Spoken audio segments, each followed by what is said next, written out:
What's up, guys? Welcome back. MJJ on Demand. So we're gonna cover up some more talks here about weight distribution, right? So first thing, you see the position I'm at here with my hip weighing down Meow's hip and how comfortable I am distributing my weight between my feet, my toes, my knee, and my grip, right? But how to get here is some of the most important things that you can add to your game, right? It's gonna be very valuable. So look at how when I drop down after I'm able to beat this De La Riva, how my foot goes back and I start the motion with my toes. I don't drop my knee forward because that way I'll lose balance. So my foot comes back, I squat on it. It's like I'm sitting on top of my heel. The same thing happens with my outside knee. My outside knee tells a lot about where my weight's gonna be. If my knee's like this, so if I have my foot fully planted, my knee's pointed up, or even worse, if I have my foot too close and my knee's pointing back, see how I'm already kind of falling back, how I'm having to rely on these grips to pull myself in. Right now I'm just talking, so yeah, that I'm still on him, but as we have reaction, my partner pushes, I'll fall back very easily. So learning how to angle your knee inwards, going with the inside edge of your foot on the ground, is a very key detail for you to remain in this position, right?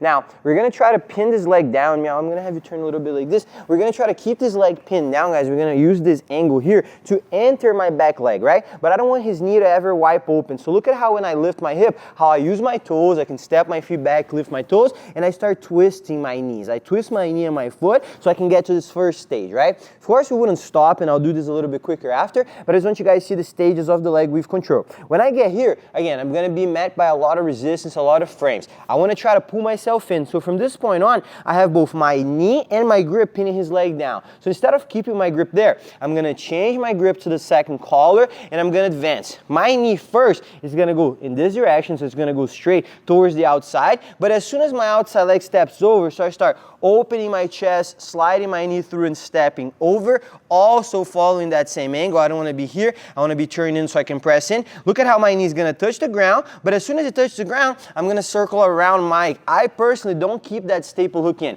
I grab the collar, even if I'm met with a lot of resistance, I place my knee on the ground, I walk until my knee can find the waist, and a lot of times here I don't let go of this grip. I just try to collapse with it. So when I'm landing, I collapse my elbow onto my armpit, I get my chest low because this kind of prevents him from using that arm so freely. If I let go, even though I have an underhook, this overhook is very annoying, so he could use that to free his hip. So when I keep the collar, I feel like I can pin him down, right? Now, first thing we're gonna work is how to finish without changing the grip so much. So let's say that Meow is still resisting and turning really hard. I'm gonna keep this collar grip tight. I'm just gonna try to turn away. So I'm gonna let go of my underhook grip and I'm gonna try to get my head in the chest. Look at how low my head goes. I never want to bring my head where he can reach me again with his overhooks. So when I start taking these steps and I let go of this grip to start reaching for his bottom leg, for now, I'm going to use this crossface, and I'll talk about how different ways we can use this crossface with the collar grip flaring, my chest going on his, looking back, and now we can start windshield wiping over to lift and clear. Or we can drop our hip as well. So same control here, crossface and bottom leg. I could go knee in, hip down, long step over, and then change to the bottom leg. The only thing is that for me personally, when would I back step, when would I windshield wipe? If I kept this collar grip, so again, I kept my collar grips pulling in and I didn't hug. So that means I'm a little bit lower, right? This works just as effective with the crossface, but I feel like here I wouldn't want to land on my hip. I would rather wipe back, keeping my knee on the floor, lifting my heel up, wiping over. And now I just got to lift a little bit so I clear and bring my knee back down. You can switch your grip back, control the bottom leg. If I hug the head, so if I'm all the way in, right?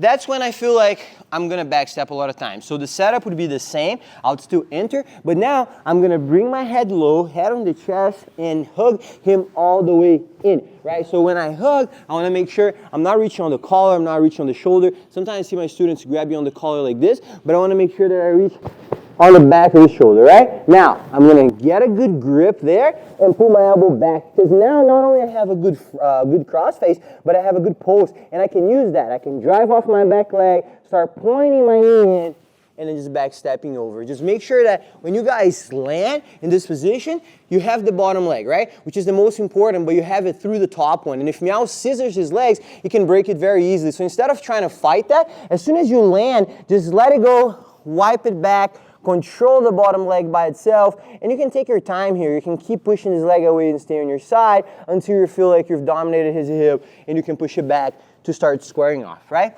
So just going over it a couple more times. Same thing, we're gonna start. We have this headquarters position, but when we're ready to lower our weight, the foot comes back, boom, and we're trying to make sure everything is weighing down on this right side. The key for me to be able to enter the leg, we even succeed with it, is spinning his leg. Now again, from here, I'm gonna go up so I can step this back foot in, lift, enter, Meow starts reacting, I grab the second collar, outside leg goes over, and I circle, circle, circle, trying to get to the hip. Once I get to this position and I have the hip pinned down, another thing you guys should always keep in mind, right, and something very important is, again, how to not get caught by that overhook. So one thing that's going to help you with pressure in general and weight distribution in general is trying to follow, and of course there's exceptions to that, my partner's body limits. If I start hugging, even if I have a good control here, but my head is past his body limit here, Meow can use this overhook to start making me move away, kind of lose the position, and create room, right? So every time you're hugging, every time you're diving here to hug your partner's head, look at how my ear